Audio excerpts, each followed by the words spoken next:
Welcome everyone to Tales from the 90s. I'm hoping my eye infection's gone. We've been off for a week or so, trying to get back into the swing of things here. Where we left off, we're now on episode number 29. We're going to June 1997. It's our fifth trip back into 1997, so let's go.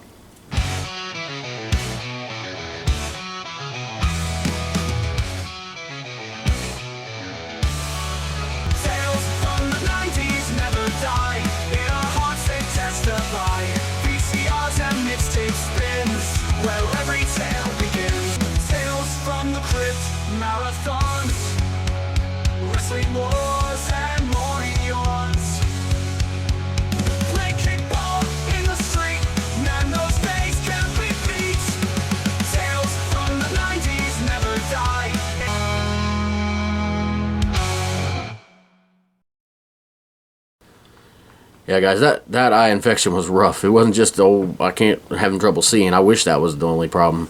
It got so bad, there's tear duct in the corner here swelled up and pushed on my nose and caused all kinds of pain throughout my face, and headache where I couldn't just do nothing but sit in the dark with no noise. I mean, even I was so, in pain, even the dogs just sitting on me made me want to just scream. It was bad. That's why there was no videos last week. I put out one video. I only put it on my Facebook, just explaining what was going on with me. Had to put some antibiotic eye drops, which I absolutely cannot stand eye drops, but I've gotten used to taking them now, and for the most part, it's seeming to clear up some. I'm not having the bad headaches. I've been using Tylenol and ibuprofen like crazy, but slowly not taking as much anymore now, and the headaches don't seem to be coming back as bad, so hopefully I'm out of that, but nobody cares about that. We're going back to the 90s. I didn't have this eye infection back in 1997 that I know of. But anyway, like I said, this is our fifth trip back through 97, and June 1997. I was 13 at the time and getting ready to repeat the 7th grade, which I've talked about that before. As for other stuff going on my channel, bonus episode was supposed to be out a week ago. I'm still not even done putting it all together. It's my top 50, it's my personal list. It's going to differ from everybody else's list of Saturday morning cartoons and shows, just anything that was on network TV, ABC, CBS, Fox, NBC, later the WB, all those, the network kid shows. And I'm only including shows that aired from when I was born in 1983 to 2000. So I won't be including stuff from the 70s. If it was still on, then yeah. But it had to have been on the air, even in repeat form, while I was alive. Otherwise, I don't have memories of it. So, like I said, my list will be different than yours. And I'm still putting it together, so I don't know when it'll be out. But it'll be out sometime this month, unless something weird happens with me again health-wise. First, I had that food poisoning that took me out almost a whole week trying to recover from being weak, and then this thing, I'm still having trouble reading things off the computer and stuff, but I'm getting a little bit better at it, and feel like doing this week. But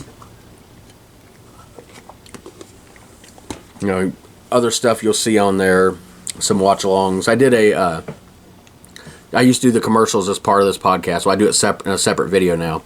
I did some commercials from my hometown ABC channel, WCPO in Cincinnati, Channel 9. So that'll be out at some point. I don't know if it could be out before this video or after. But Thursday night karaoke this week instead of Friday. I actually filmed that last week, right before one of the big headaches hit. I think it was my last big headache too. But yeah, I filmed it then. I was going to release it that week, but I couldn't even really. I was hurting so bad I couldn't even edit the thing, so it's on there. It'll be this week. If you're checking out my Sunday Testimonials separate YouTube channel, did a couple songs on there and gonna have a message and different watch-alongs. You'll see some stuff from Ernest, some Angry Grandpa stuff. Crackhead Dave stuff's going crazy. We got this character AI app, It is amazing. Like, they put people's voices on there, and like using AI, you could talk to people. So I've got all kinds of ideas in my head about stuff I could do with Crackhead Dave, or just people I could call and pretend to have conversations with. Just all kinds of ideas floating around. But that's not what you're here for if you're here for this. I'm sorry about the long commercial. We're here to go back to June of 1997. And this week we're going to start off, we're going to talk about sports. Being in June, of course, we're right before you get to the middle of the baseball season. The leaders of the divisions at the end of the month for the National League were the Braves, the Giants, and the Cardinals. My favorite team, the Reds, they were in 4th place, 5 games back. For the American League, we have the Orioles, the Mariners, and the Indians. Of course, they're the Guardians now. The Marlins would end up winning the wild card and go on to win the World Series that year, defeating the Indians 4-3. The players of the month were Mike Piazza and Jeff King, and the pitchers of the month were Kent Merker and Randy Johnson. This month, some history was made. It was the very first interleague game played, not counting the World Series. And if you're new to baseball or don't know anything about it, there's 2 leagues that make up baseball. The National League and the American League. And they're separated into teams. I believe it's 15 teams apiece now. It wasn't then, I don't think. Or was it? It might have been then. Yeah, I think. Anyway. But, no, they weren't then. They weren't even. They're even now. Anyway, the best teams, obviously the best team from each league through the playoff process makes it to the World Series, which is the championship. And it's a 7-game series. It's whoever wins the best, first team to win 4 games. But before then, that was the only way that the teams from different leagues would play each other, was the World Series. And of course, there's the All-Star game where their teams made up of the best players from each league, and the leagues play each other. But interleague play was introduced in June of 1997. The very first game was June 12th. It was the Texas Rangers against the Giants, and it was played in Texas. And Arlington was where they play. And starting then, it was a novel thing. And now, I believe every team plays every team. I believe that's the way it is. It used to be I think it was only like 1 series a year, and then they went to like 2, and then 2 at home, 2 away, and of course there's a lot of like rivalry games that came out of that. Of course, everybody knows the Subway Series. There's 2 New York teams, the Mets and the Yankees.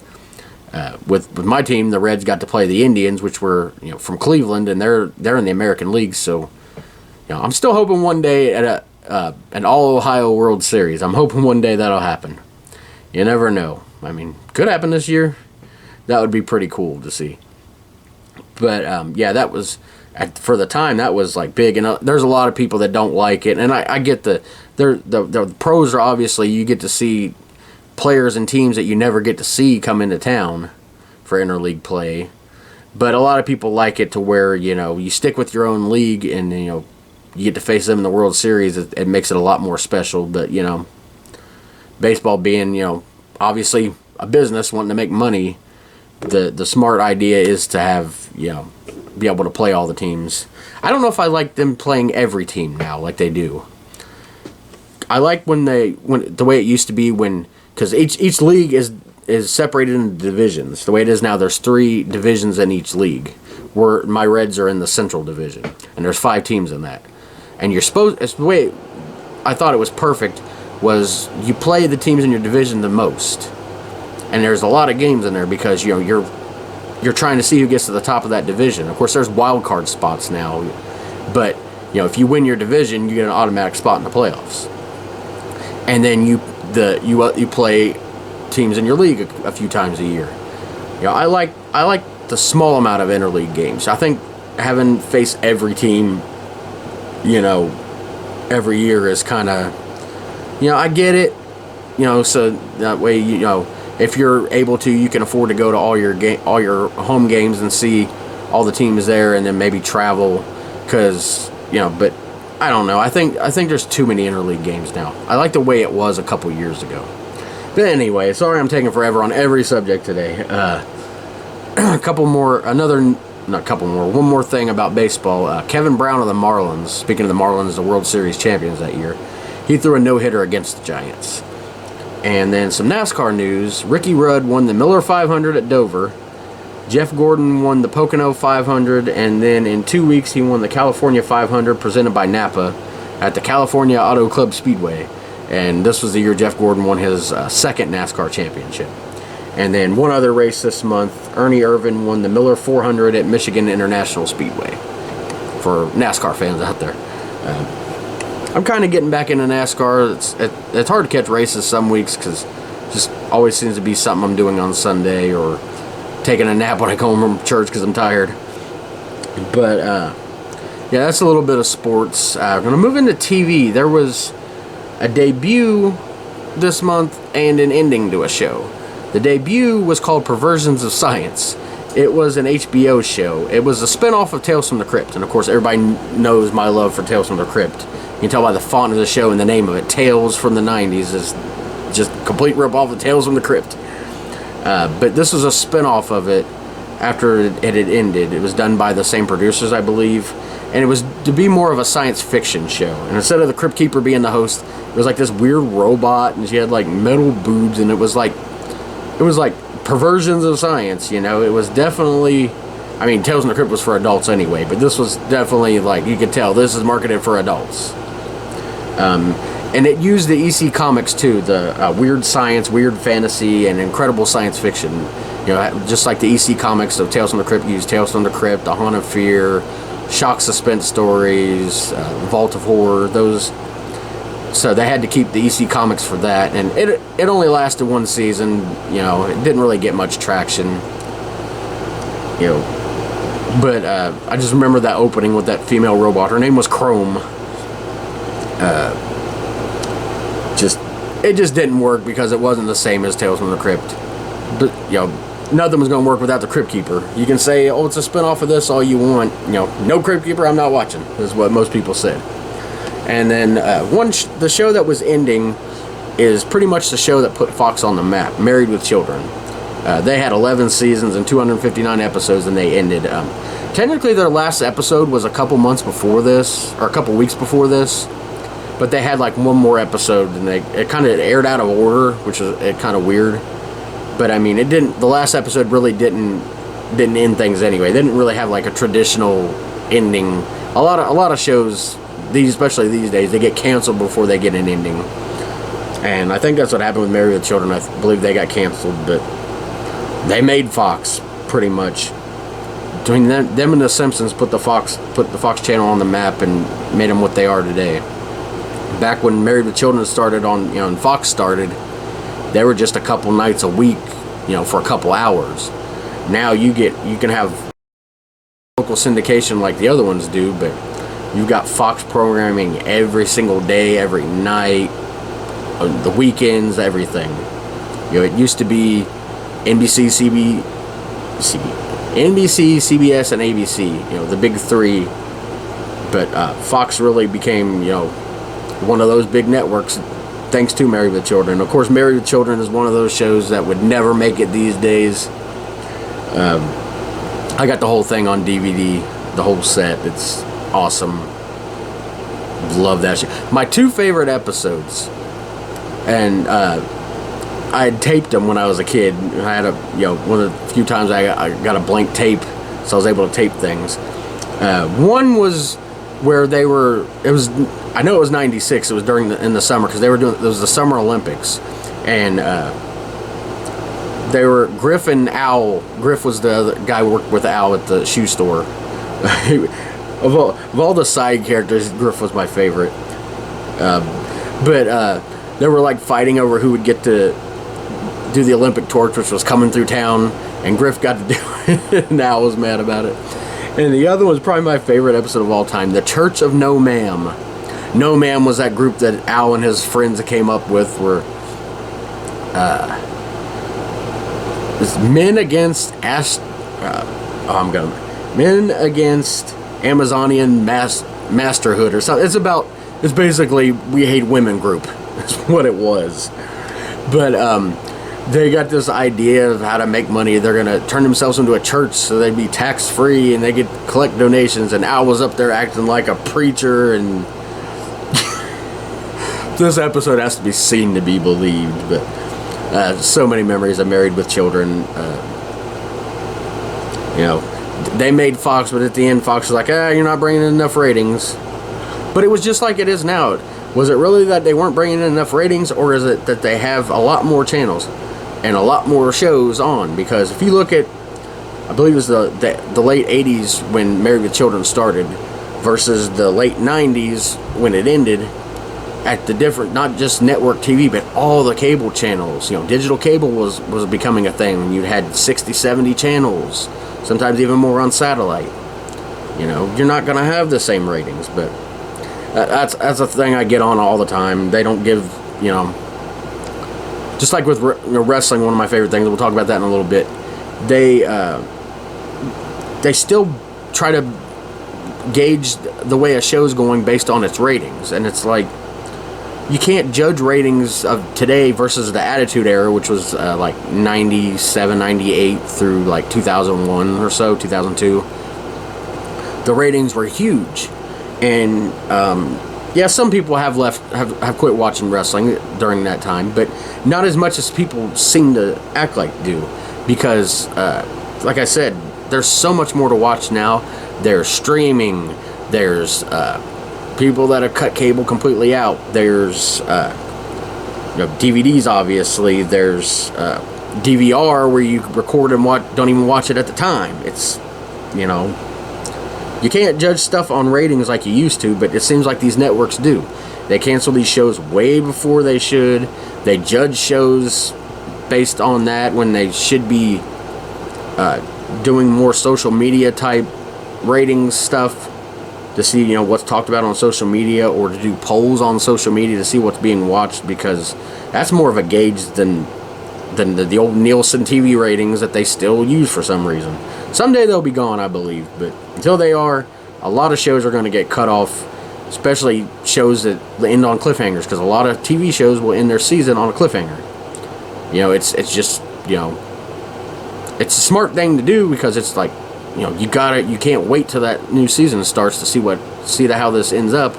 But at the same time, you're leaving it, you know, the fans screwed if you get canceled, because then you don't have an ending. They won't even let them go back most of the time and film an ending. You know, so, with streaming these days, it's a little bit easier to find a new home for your show, but not as many shows are doing that as I thought would. Just a few are. But anyway, that's enough on that. We're going to talk about some books, Goosebumps books. This was 97, so the Goosebumps series had been out for a while. They were on book number 56, The Curse of Camp Cold Lake. I definitely don't remember this book. I don't think I've ever read it. The Curse of Camp Cold Lake. And then we got Tales to Give You Goosebumps came out this month, number 5. It's called More and More Tales to Give You Goosebumps. And this was like sort of like a Goosebumps meets Scary Stories to Tell in the Dark, where it had like 10 short stories in it. You know, kind of in that vein. You know, Goosebumps, I wouldn't call them a novel because they're not that long, but that's that type of book, you know, one story. These are like 10 short stories.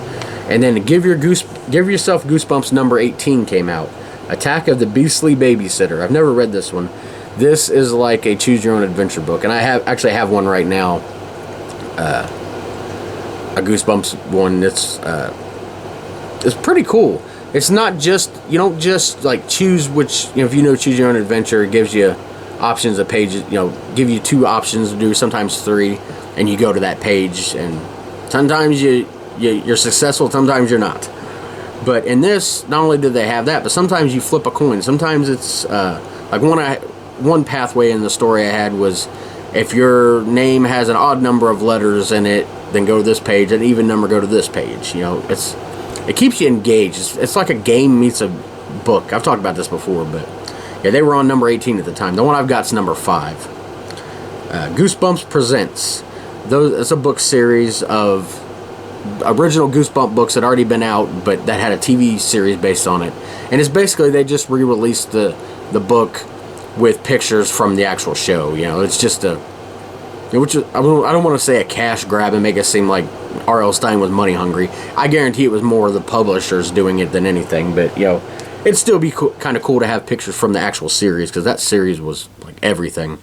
But number 13 came out this month, Ghost Beach.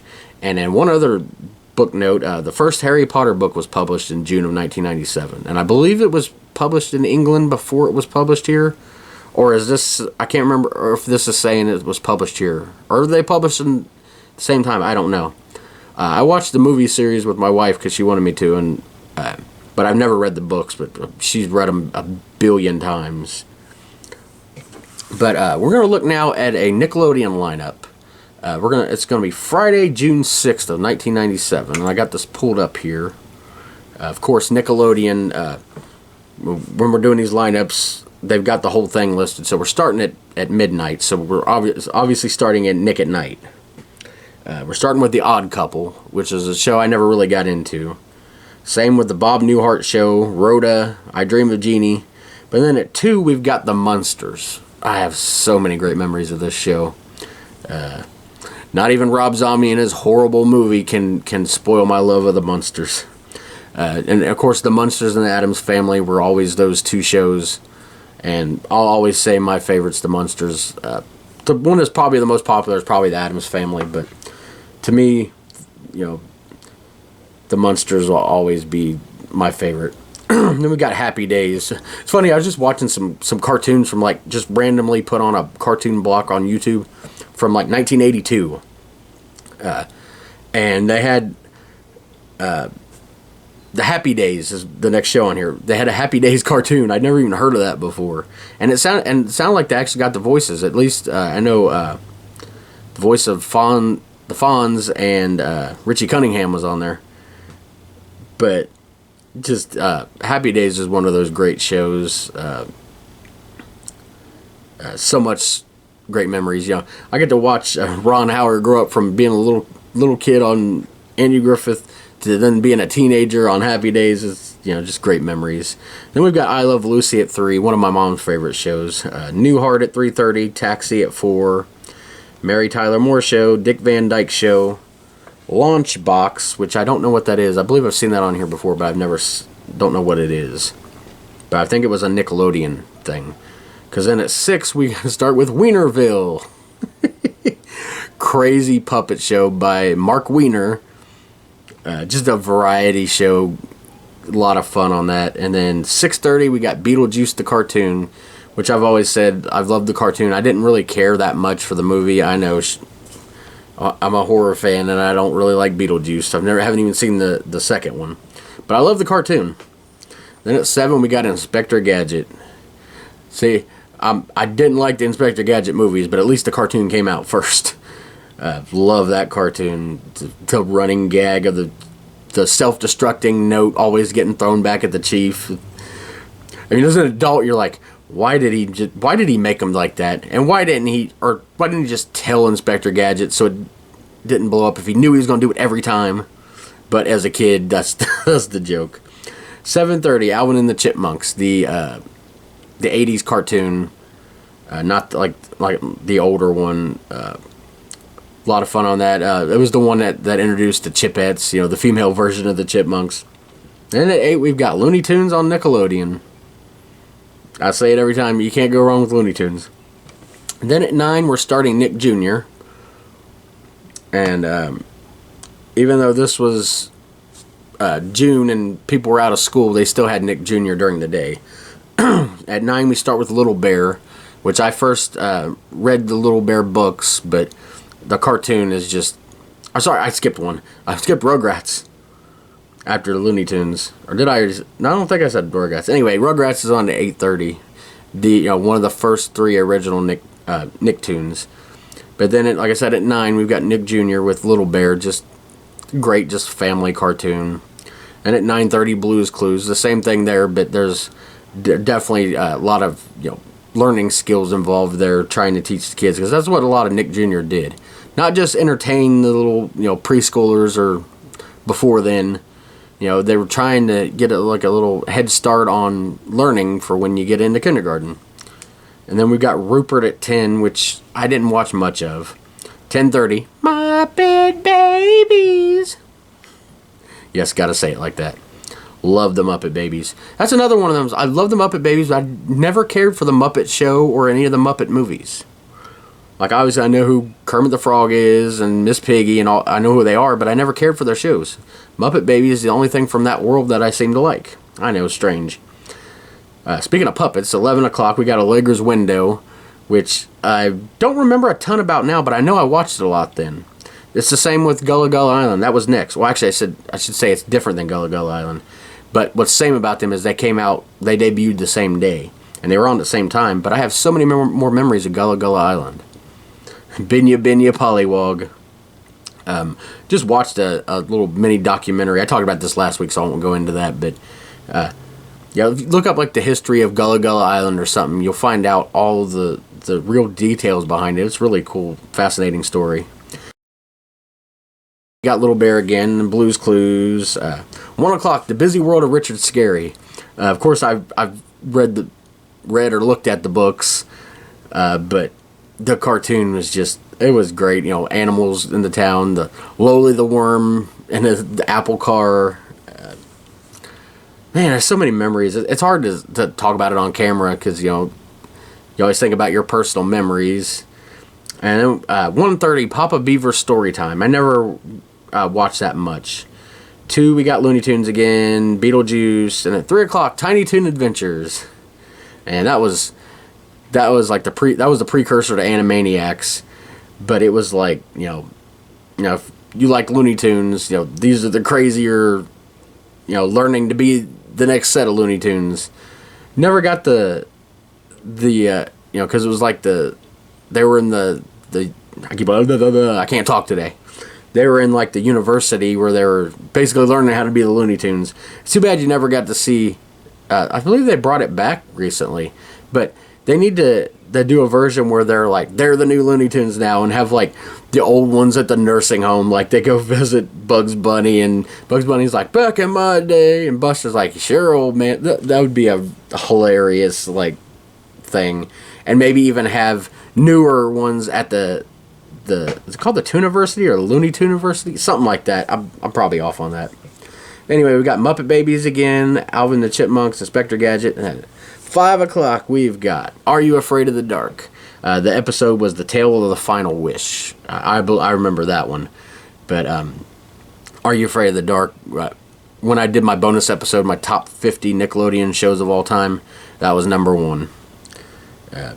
That's a Canadian show, but, you know, it was great. Loved Are You Afraid of the Dark? It was on Snick, and then of course, as you see here now, it's showing on reruns during the day because it's not like too scary to where if little kids see it, they're gonna be too scared. So you could put it on at 5 o'clock during the day and not worry about that. That used to be a thing though. You know, you used to worry about what's too scary for kids. Now, kids are going to R-rated movies, and you know, the whole world's changed. 5:30, we've got Rocko's Modern Life. I believe that was the 4th ever Nicktoon. Because we had Rugrats, Doug, and Ren and Stimpy. They all came out the same day, the first 3 Nicktoons, and then Rocko was the 4th one to come out I believe, it was either the same year later or the very next year. But anyway, at 6, we got Clarissa Explains It All. Where I first seen Melissa Joan Hart, and a lot of people did. Of course, everybody had a crush on Clarissa if you're my age. And that pukey little brother, Ferguson. Everybody hated that little butthead. I'd love to see them come out with just like them come back together like as some like family reunion or something. And just see how they all are now. You know, but you always want that, but then not to get off on a side note here, but then you get reboots like Night Court. I really tried to like Night Court when they came back because I love the original one. But the writing's not the same. The characters, they had Dan back, but he's got to be politically correct these days. So it's like all the stuff that made him Dan is like sucked out of him, and he's trying. It's anyway. They ended up getting canceled on a cliffhanger. Of course, that back to my not letting shows finish, but.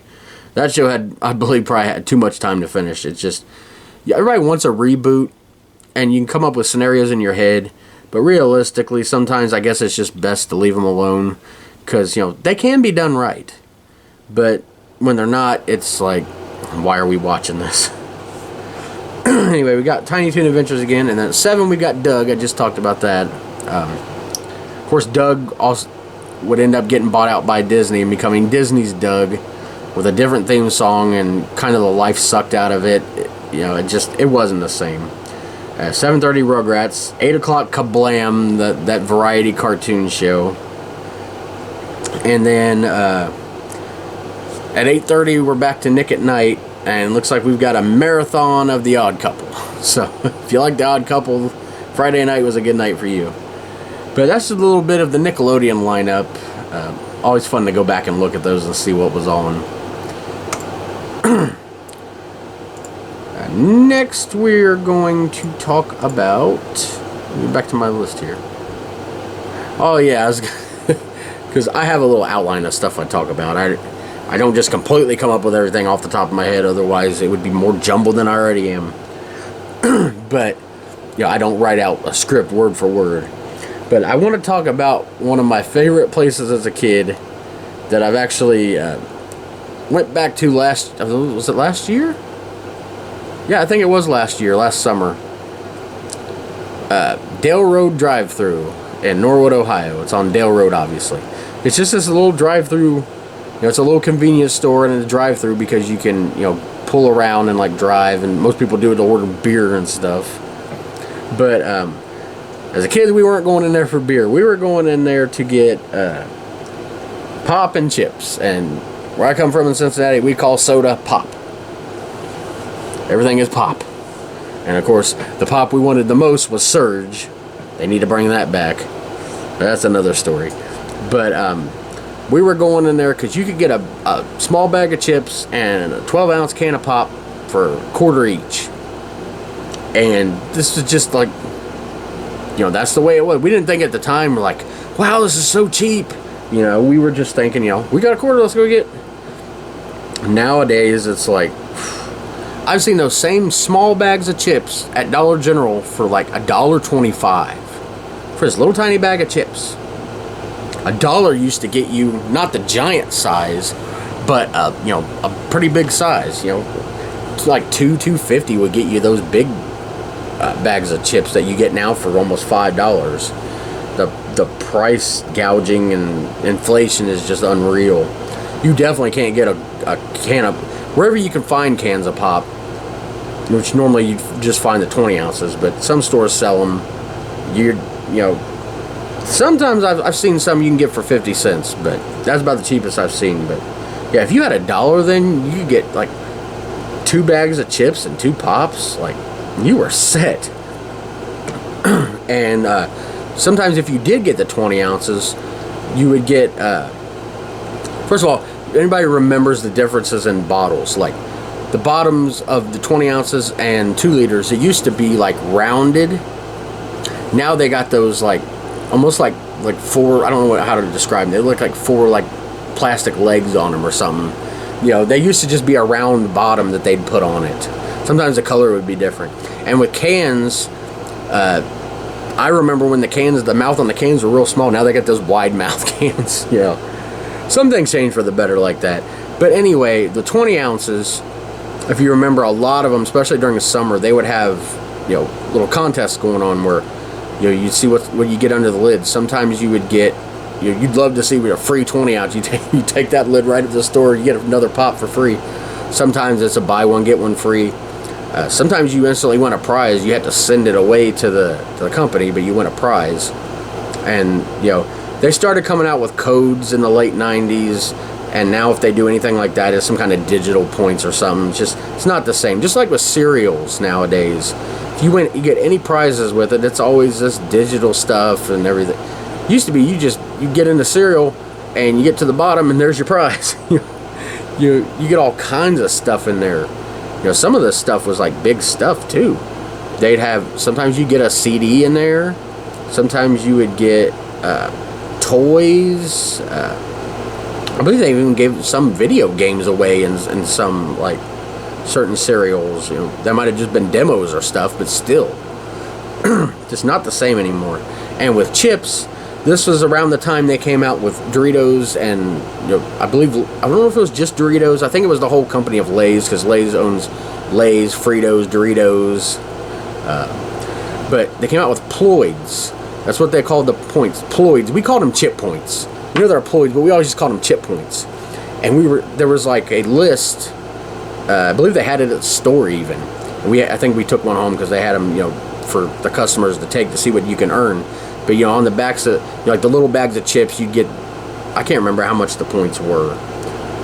I don't know if they were like 5 or 25, but anyway, the smaller bags of chips, obviously the smaller points. If you got the bigger bags, you get more. But you cut these little squares out and you save them up. You try to save up for things. And we had all kinds of these things saved. And our goal was a trampoline, because you could get a trampoline with these things. And we just kept saving and saving. And then my mom split off from Marky Foe, my stepdad, and to leave behind the chip points. It's like, that was always a running joke for years. Like, man, we were so close to that trampoline. But if anybody remembers Ploids from those times, let me know if you guys ever redeemed them for anything. Or like, what's the best prize or the most points Ploids you can remember. Like, I keep wanting to call them points, the chip points. But, or just some memories of some great cereal prizes you got in there, or maybe some things you won, like if you remember winning, because I remember a lot of times when I got a 20 ounce, I was, they had a lot of winners then. They weren't cheap about it. They cared about the customers then. They don't seem to care as much anymore. So that's just some memories from that. And I can't talk about the Dale Road drive-thru without talking about the people that worked there. They had an accent. I don't know where they were from. They were from another country, but you couldn't get a loaf of bread. You'd ask for a loaf of bread. You're like, loaf of bed? You want loaf of bed? So we didn't even so much call it Dale Road drive-thru as we called it the loaf of bed store. And the funny thing now is, as my brother lives like not even a block from this place. So I got a picture of me standing outside of it recently. So many memories. Of course, went to UDF for our breakfast, the cinnamon rolls, and especially those cherry rolls. Oh, those were so good. I talked about that probably, I think, one of the first 2 podcasts I've done on here. But United Dairy Farmers, UDF, got to get a chocolate malt. But we always went there. I remember going Sunday mornings I'd get my stepdad the Sunday paper, which of course was always the big one. It always had the comics in it and all the coupons, and it was just the Sunday one was always bigger. But I get that, and then we'd get breakfast for us, and if they're out of the rolls, we get stuff like zebra cakes or the Little Debbie Hostess, those type things. Sometimes powdered donuts, but they would always be the last choice. But that's just some great memories. If you're not from my small area of Norwood, where you would have went to Dale Road drive-thru, you wouldn't know what I'm talking about. But I'm sure you guys all have your own memories of snacks you had as kids. Even if you're watching this and for some reason you weren't around in the 90s, you're just trying to learn about the time period. I'm sure you have your own memories. I always say, oh, my generations, they don't make them like that anymore. But I'm sure people that grew up in the 2010s, think, oh, we're from the greatest time period. Everybody always seems to think that. You come to find out that it's all relative, really. It really is. I always look back on the 90s and just think there was no crime, and there was tons of crime. You just the nostalgia gets you, really. And it's like, it's fun to revisit the great parts of that, but it's kind of a good thing. I would say I'd love to go back somehow in a time machine, but it's kind of a good thing, because if you go back and see some of the bad things that are going on, it's like, it kind of ruins it, Keep your good memories, hold on to them, but also, here's my advice for today. Don't always live in the past. I know that sounds weird coming from this podcast where all I'm doing is talking about the past, but don't always live in the past, Make moments now, because I'm telling you, as a 41-year-old, I don't know if it's just perception or whatever, but time is just going fast. Like, as a kid, you can't wait to grow up, but time crawls and crawls and crawls. But it seems like today, like, the middle of May, and it just seems like Christmas was a couple weeks ago. You know, of course, you're older, you don't want time to go as fast because you ain't got much time left.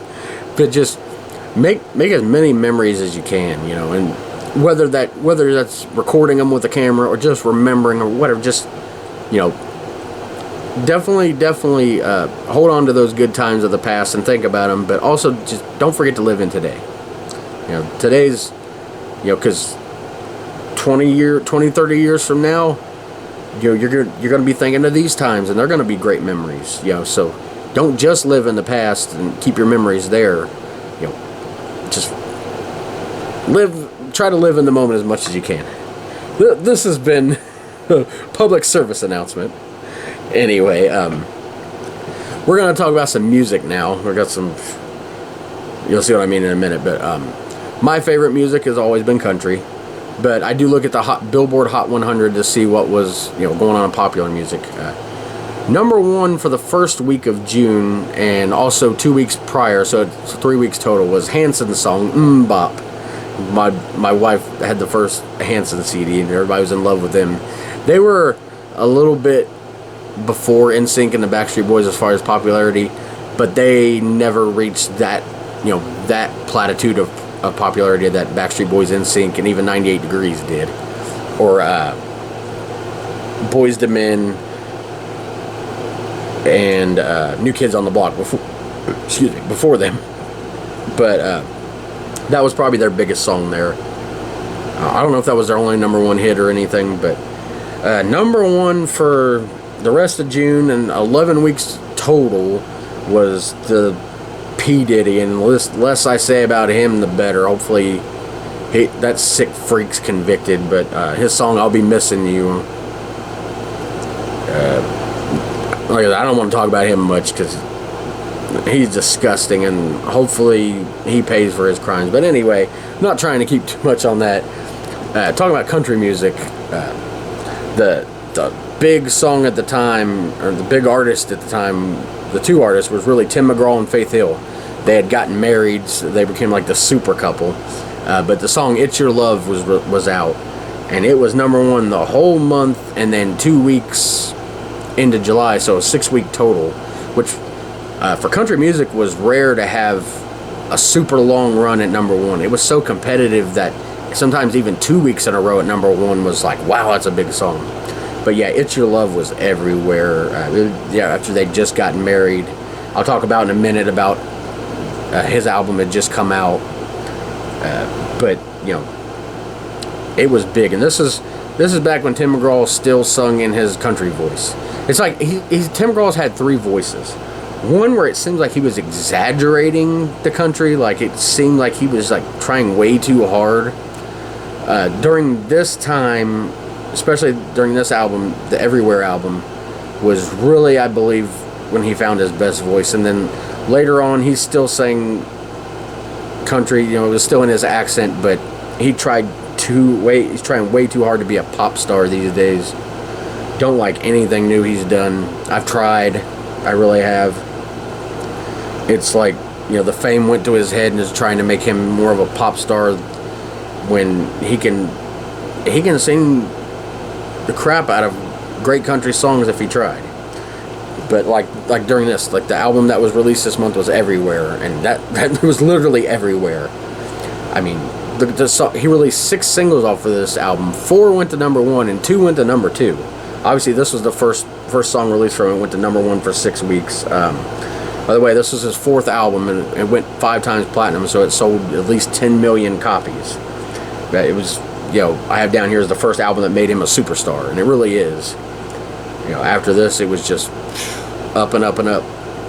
But like I said, this is his first single, and it actually even made it to number 7 on the Billboard pop charts. Was how big that song was.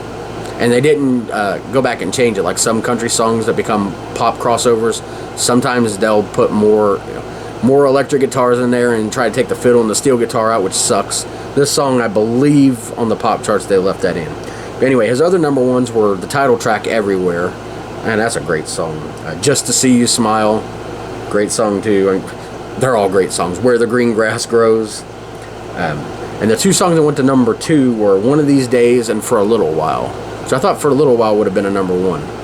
But they're both really great songs too. The whole album's amazing. I can listen to literally every song on the album. My favorite's probably It's Your Love, because I mean that song was so huge. But my favorite song that's on the album that wasn't a single was called I Do But I Don't. Listen to that, and listen to some of his stuff recently when he's literally rapping on it like that stupid Truck Yeah song. Listen to I Do But I Don't. It's an album track from Everywhere, and then listen to Truck Yeah, and tell me what the hell happened to Tim McGraw. How did he let fame get to his head this bad? Anyway, he's making money, so what do I know? He's rich, living in, I don't know if he's living in a mansion, but he's living rich and comfortable, and you know, hats off to him. You know, nothing wrong with that. But for my personal music taste, anyway, they had an award show this month. It was the 31st TNN Music City News Award Show, which of course TNN, everybody remembers the Nashville network. Even before CMT, they had country videos, and they showed concerts, and they had talk shows with country singers on it. Just, you know, it wasn't all country music, but it was all country things. You know, they had fishing on the weekends. They had monster trucks later on. They had, you know, they showed Dukes of Hazzard. You know, just the country channel basically. Anyway, they had an award show, and this is one that was, I remember watching this like a year or two ago. They had it on YouTube. I was going through and watching all kinds of award shows. And I remember this is one where it seemed like just strange choices for winners. Like, even the Entertainer of the Year was Alan Jackson, which is never a strange choice. But this is 97, coming off of these huge world tours that Garth Brooks was on. And I think the only reason, and Garth Brooks didn't even win any awards on this show. And I gotta think the only reason is the fact that he just wasn't gonna be there. You know, he was busy with his world tour, so it's like, well, he's not gonna be here, why give him all these awards?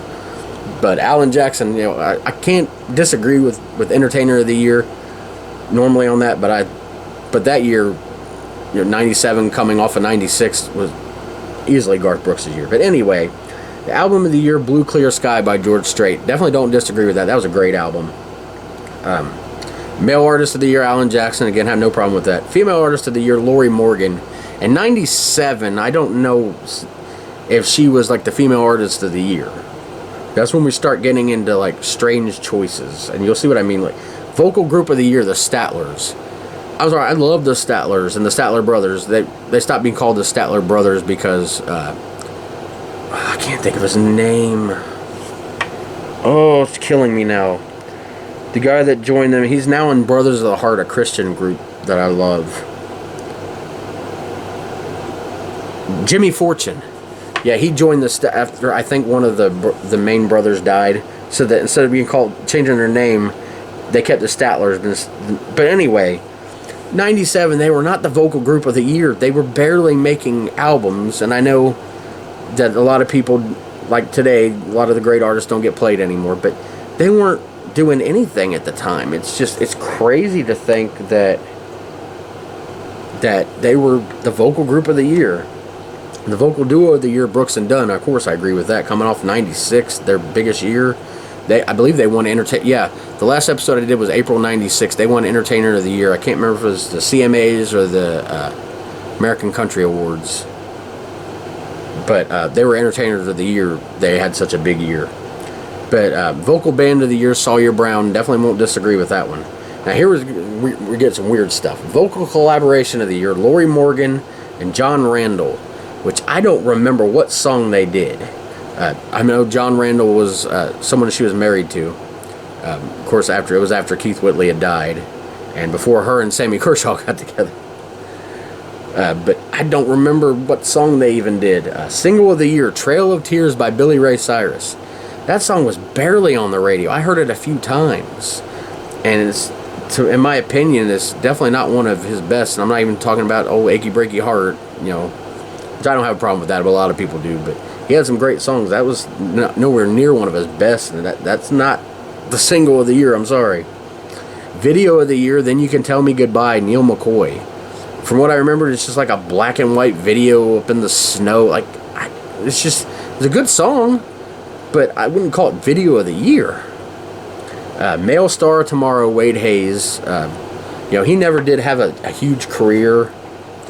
He was a Canadian artist, but he had definitely a few number ones.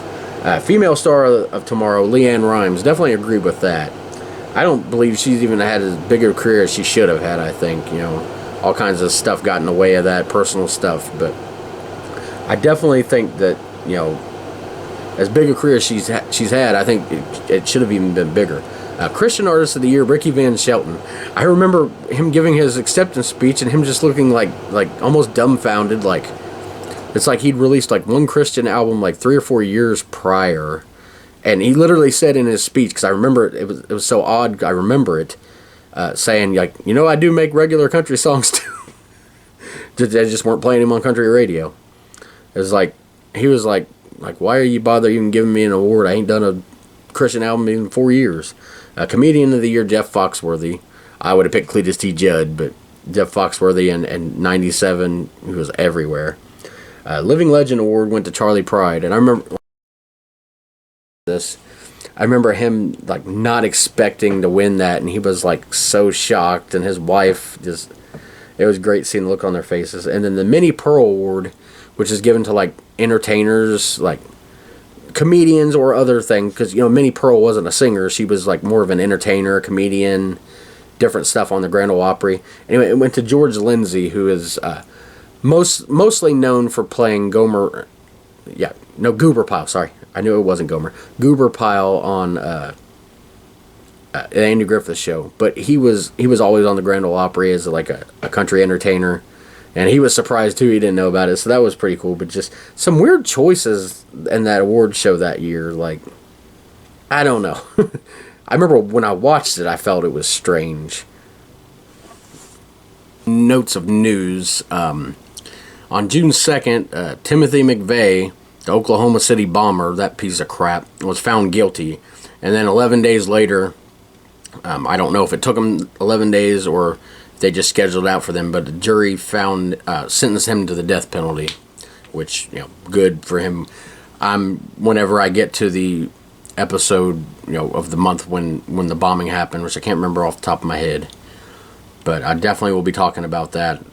That was one of those things that they had on TV at school as it was happening, and it's just one of the things you can't believe. And, little did we know that less than 10 years later, 9/11 would happen, and like it was like not to belittle the Oklahoma City bombing at all, but it was like that was like that on steroids as far as like the amount of just horrific damage and death and destruction that was caused by that.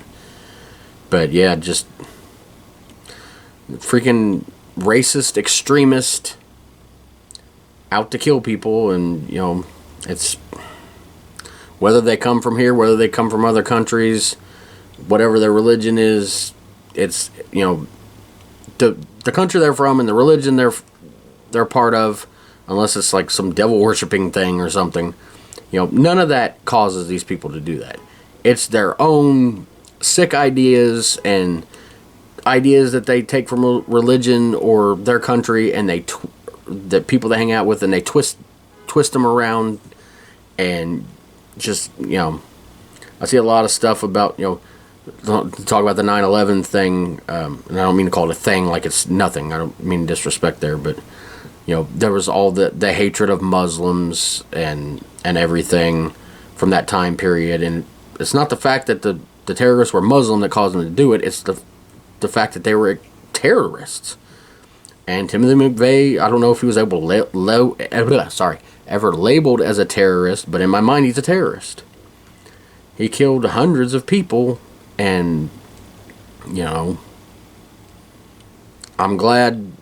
I'd hate to see almost the way it is today. Would he have gotten an insanity plea and gotten to spend, life in a cushy mental home? Or would he have been able to get probation? I mean, that sounds stupid, but I mean, the way things are going, it's crazy that, I'm not saying everybody should get death penalty and all that stuff, I'm not saying whether I'm pro or for pro or con that or anything. I'm just saying that, like, at least if you take a life, the least you should do is life in prison. But it seems like people are getting 10 years and, oh, he's been good in here behind bars in a structured environment, So he's no longer a danger. Sorry for the sidebar there. Just talking about the Oklahoma City bombing brings back all those memories. And then, of course, you can't help but think about 9/11, which is probably the most massive scale version of that we've seen. And, like, it's you can compare them, but at the same time, it's hard to compare. Because I'm not trying to, one loss of life is bad enough, It don't matter if it's hundreds or one, if one people is killed by a maniac, terrorist, whatever you want to call them, then it's a problem. It is what it is.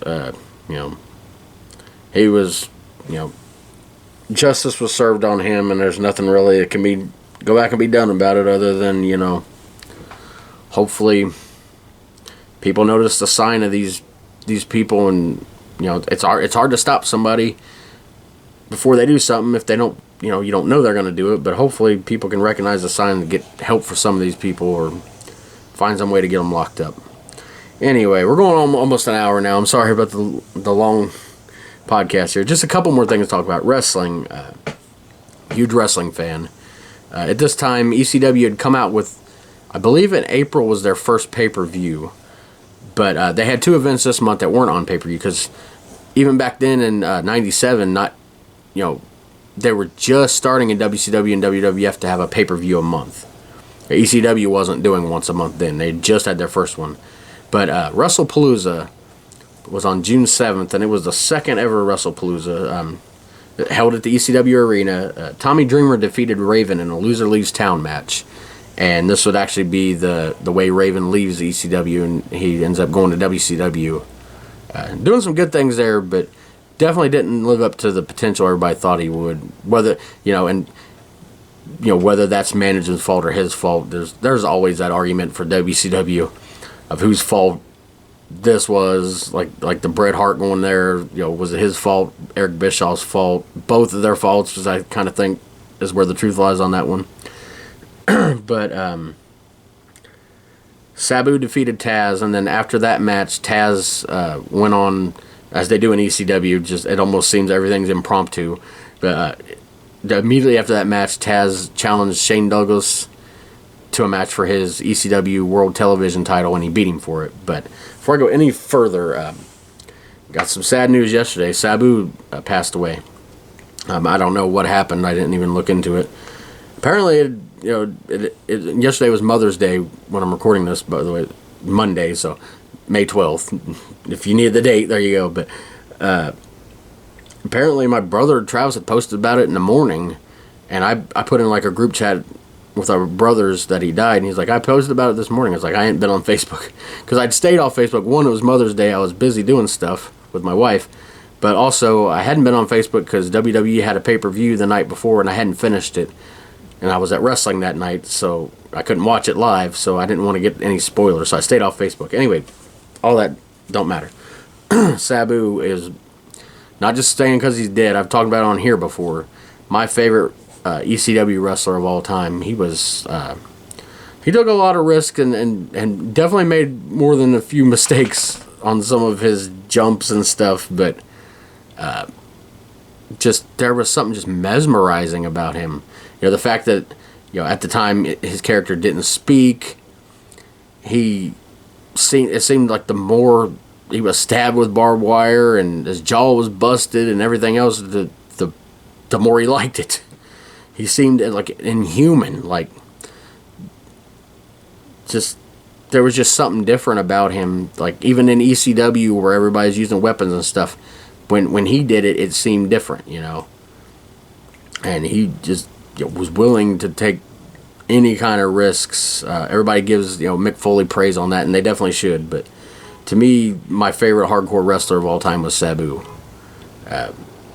He wasn't one of them idiots going out there just busting light tubes over their heads, working for $5 and a hot dog at some show that 3 people show up to. He was, of course, his uncle, he was trained by his uncle, him and RVD. The original Sheik, which, a lot of people confuse him with the Iron Sheik. There was 2 different people. The original Sheik from the Detroit area. He had his own promotion that he ran for years. But yeah, just rest in peace to Sabu. Definitely, man, so many great memories. Him and Taz, that first match at the Barely Legal, ECW's first pay-per-view. Him and RVD in that weird relationship where they RVD was just an overbearing narcissist type jerk. Everything was about him, and then Sabu just hated him for it. But Bill Alfonso was our manager, trying to keep them together, and it's like you just kept waiting for this big breakup and huge feud, and it never happened. They just kept winning, so they kept it together. And then of course him going to ECW or to WWE, I can't talk.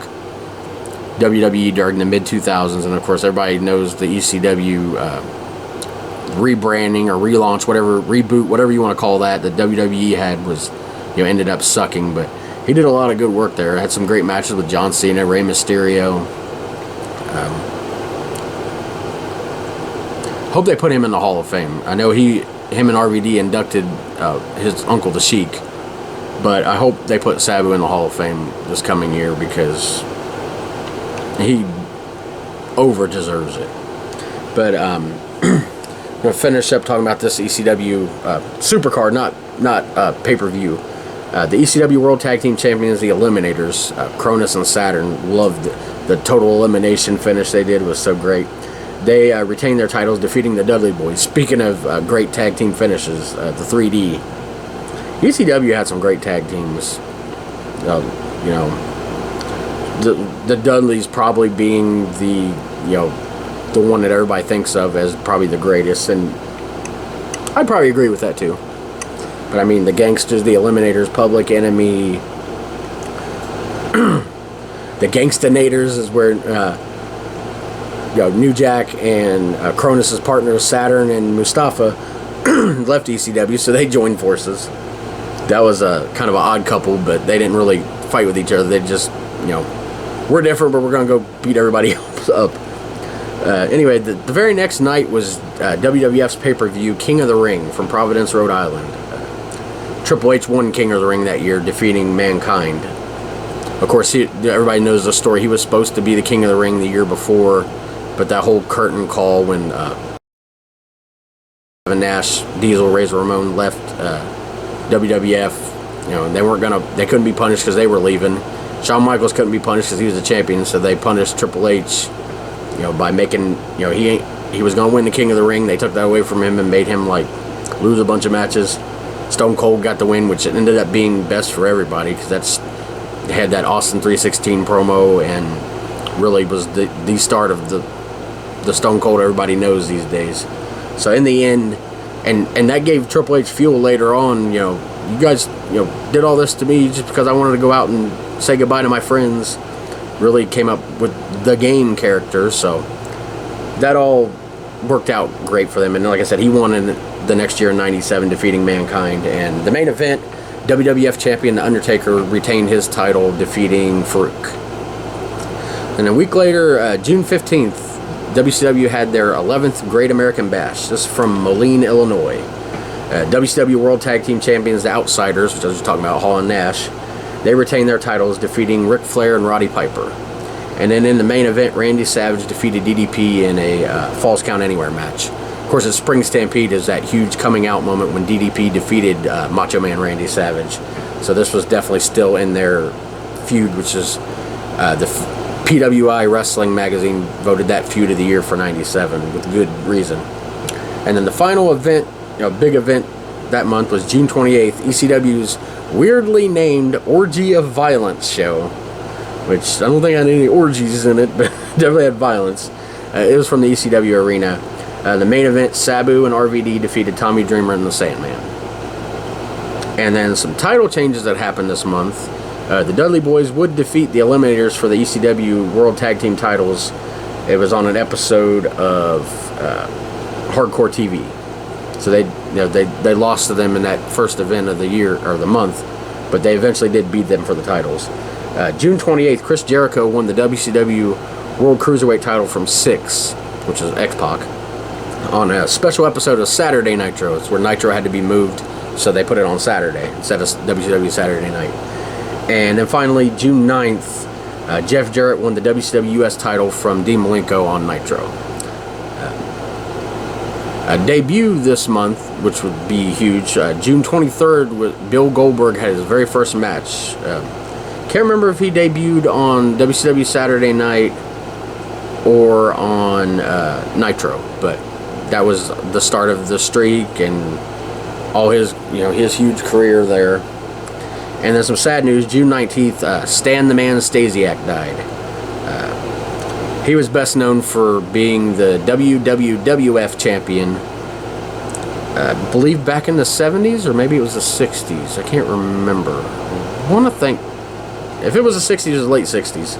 Late 60s, early 70s, something. Anyway, he beat Pedro Morales for the title, and of course he was like a transitional champion. They wanted the title on Bruno Sammartino, but they weren't going to have two good guys face each other, which is, they do that nowadays, but back then, a title change with two good guys, the fans probably wouldn't have been happy because they would have had to choose.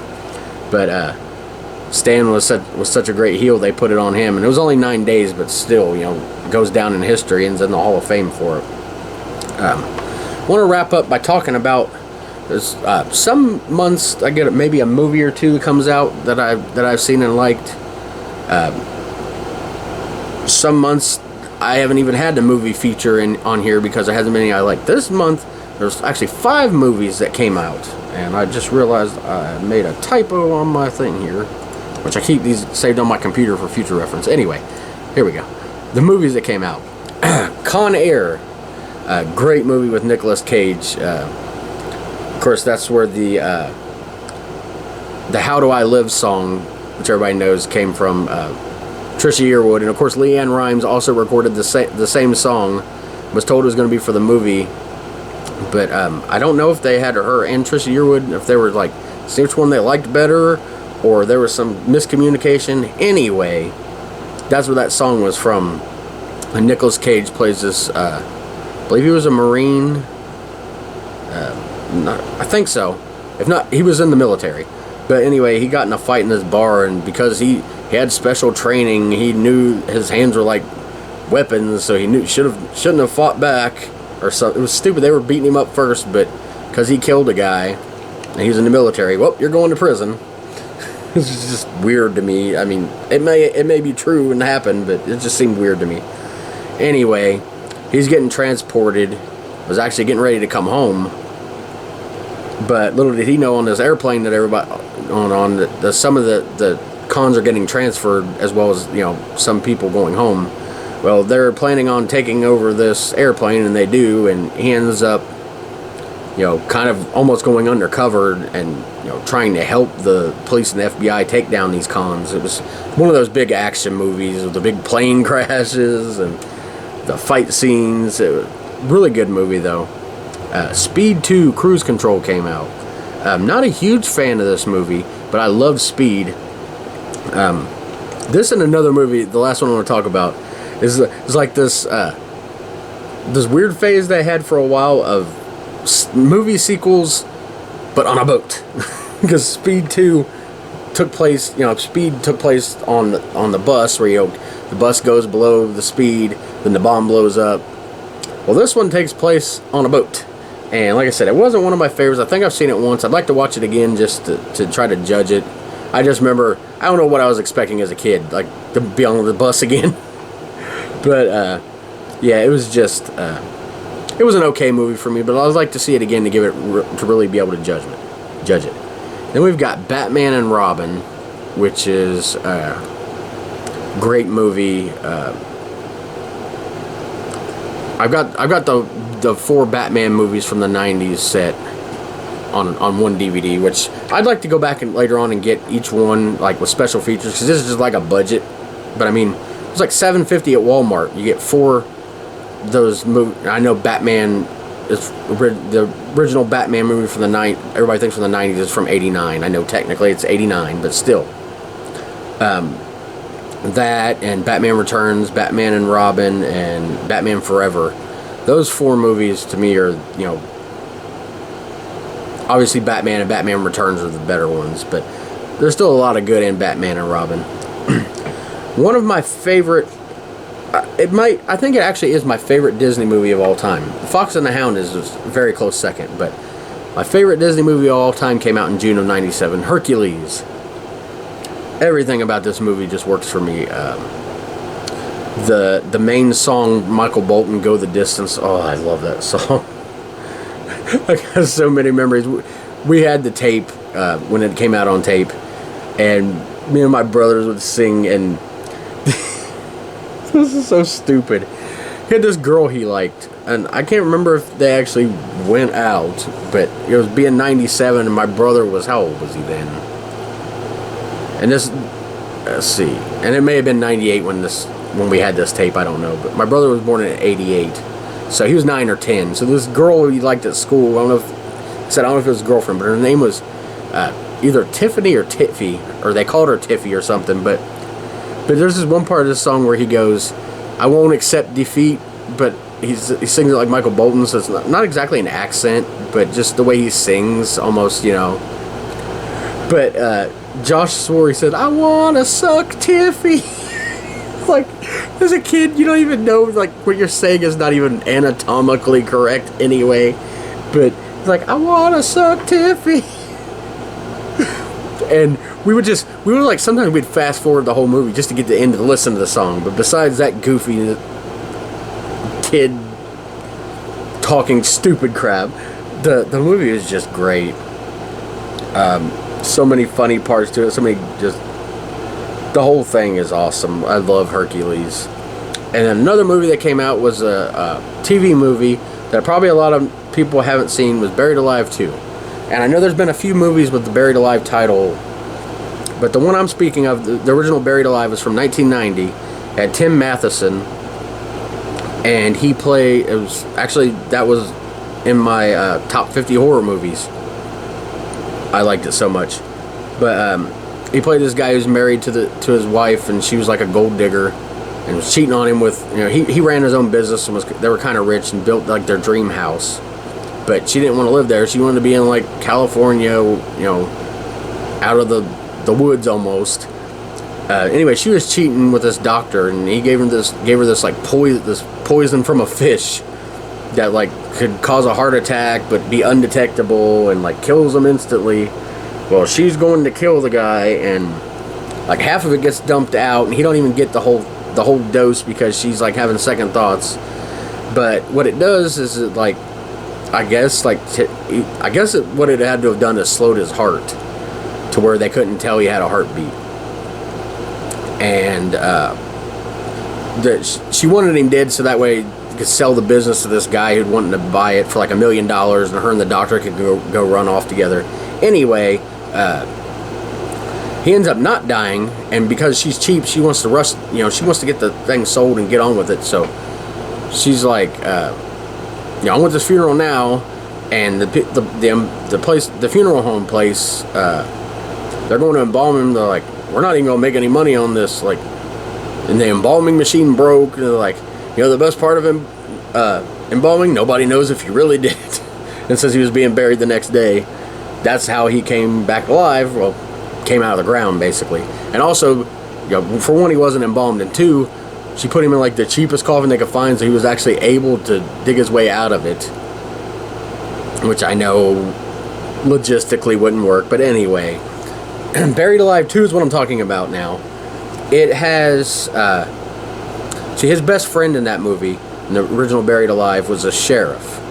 But in this movie, the sheriff had died at kind of the beginning, and the guy from the original Buried Alive came back to like pay his respects. Well, it turns out because of the poison he'd received, he'd been having like heart attacks. He was weak. It wasn't like he just got to go on and live his life. He had health problems, and of course had to hide, because at the end of the movie he killed his wife, or he literally buried his wife and the doctor. Well, his wife was alive, but the doctor he killed with like more poison he was trying to kill him with. But anyway, she was buried alive. But so technically he was wanted for murder, but his sheriff buddy knew about it, but since he was already dead and he knew figured out what had happened, he wasn't going to arrest his friend. So he's like, like, you better not come back around here again, but almost like a wink at him, like, I know who you are. Anyway, his niece, the sheriff's niece, is actually the one that the poison gets used on in this one, because her boyfriend, they got the money from the sheriff dying, and her boyfriend wanted to buy a boat with it. That's what I was talking about before, about the boat. This one actually takes place, the people get buried on a boat, and buried alive ends up having a heart attack, digging her up, because they didn't get her embalmed, which kept her alive in this one. But like the guy, they knew about the legend of the whole buried alive story. Nobody knew for sure whether it was true, but he was like, but the woman's boyfriend is cheating with this like bartender. She like knows the story. She's like, you better get a good coffin. So they get this like heavy duty double lined coffin. But anyway, Tim Matheson's character thought, because things are so similar, like dug her up, but then didn't find that she was alive, and he ended up dying of a heart attack. And it turns out she was alive, but because he like dug her up and opened the coffin, that's how she came back. Anyway, it takes the last part of it takes place on a boat. But I love the buried alive movies. They were on the USA Network. I don't know if you can find these on YouTube or not. You may have to search them out by other means. They also have DVDs. I'm sorry this one's going forever, this podcast, but I get talking about things, and I haven't been doing it for like, I took all last week off, so I guess I'm all full of talking today. Actually, my voice is getting worn out. But that's all I have for you this week. Next week, we will be on episode number 30, which I should be on 32 by now, but I'm going to take those 2 weeks off. We're going to go back to August of 1994. This will be my 5th trip through 1994. The last one was back on episode 14. We were in June then. But at this time, I was 10 years old and just getting ready for 5th grade. Of course, nowadays, early August when they start school. Back in my day, it was early September or even sometimes mid-September before they started school. So this was like the last month of summer, getting ready to go into 5th grade, my very last year of elementary school. Just be on the lookout for my other stuff on there. You never know what kind of videos will come out. Check out, I thank you for your support. For watching, whether you're watching here on Facebook, YouTube, or just listening on Spotify. Thank you for the support, and any suggestions how to make this better, probably less yapping by me, any kind of things you want me to talk about, let me know. It's if I can research it or go off memory, just let me know. I definitely want more feedback and comments, because I know people are watching the videos. It's just I don't hardly get any comments. Just whatever you want to talk about, critique the episode, give me suggestions, give me ideas. Anyway, thanks for joining me, and we'll see you next time.